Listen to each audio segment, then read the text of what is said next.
New iPhone with new features and a distinctly new design. Talk, a new iPhone with the same general look and a few extra tricks thrown in a year later. First, it's easy to look at them as just another year's worth of modest updates. That's not entirely fair. These things aren't boring. Beyond just being the most technically impressive smartphones Apple has ever made, the iPhone 7 and 7 Plus might also be the most divisive iPhones in recent memory. Let's take a closer look.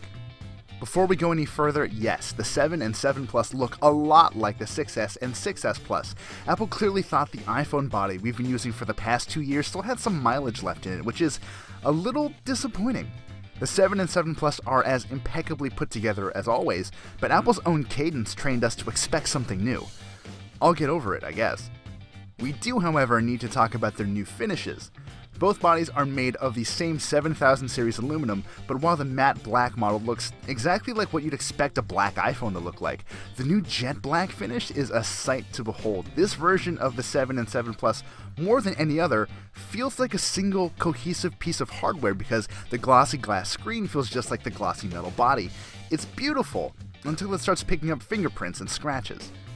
As usual, the 7 and 7 Plus are mostly identical, aside from the obvious things. Both are finally IP67 water resistant, so you don't need to worry when they fall into your beer, and they start with 32GB of storage.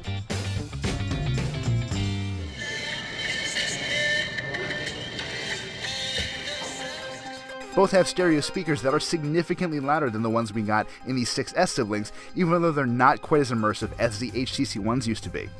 Screen sizes and resolutions haven't changed either, but the 7 and 7 Plus have wide gamut displays that look more vivacious and punchy, if not actually any crisper. Both run the company's new A10 Fusion chipset, a quad-core affair with 2 high-powered cores and 2 long-lasting cores that run about 20% as fast as the others. There's no actual difference in performance between the 7 and 7 Plus, in case you were wondering, even though the smaller version has 2GB of RAM compared to the Plus's 3GB.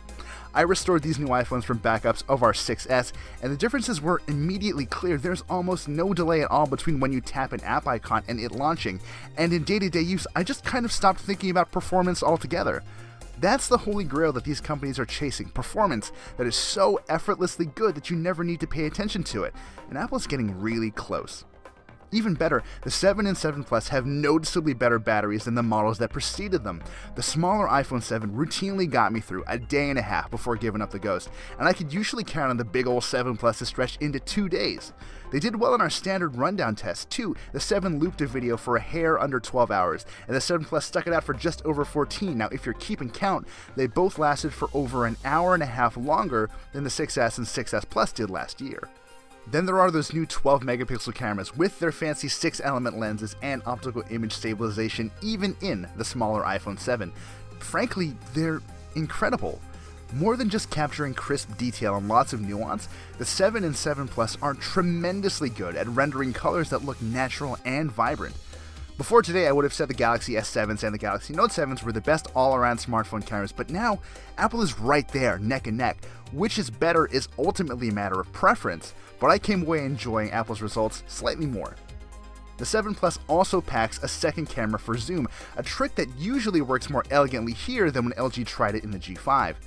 Sometimes though, the white balance of a subject changed as the phone transitioned from one camera to another, which was just kind of more weird than annoying. Most of the time though, it's just a cool trick to have. There are, however, a few things that'll rub some people the wrong way, and I'm not just talking about this very familiar design. Getting used to the iPhone 7's new solid-state home button took me personally a lot more time than I expected. If you're an iPhone newcomer, you have nothing to worry about, but after years of clicking and double-clicking and long pressing a movable button, the shift to a button that doesn't move and makes the whole phone vibrate is just kind of jarring for a while. And of course, there's the elephant in the room, the removal of the standard headphone jack, a decades-old connector that many people just didn't see the point in giving up on. Don't get me wrong, the included Lightning earbuds and the Lightning to 3.5mm adapter work just fine with your old headphones, but the latter's almost certainly going to get lost at some point, and hey, there's no way to charge your iPhone and use headphones at the same time unless those headphones are wireless or you buy a pricey separate adapter. Look, I get Apple's rationale, and I personally don't mind the move all that much because A, the AirPods are pretty good, and B, I've started using the Moto Z pretty frequently and that also doesn't have a headphone jack. Still, this backlash isn't going anywhere for a while, so I hope Apple's buckled in for the ride. At the end of it all, these are easily the best phones Apple has ever made, and for a lot of people, their search for a new smartphone will start and stop right here. I'd personally go with the 7 Plus because of its beefier battery and its zoomy camera.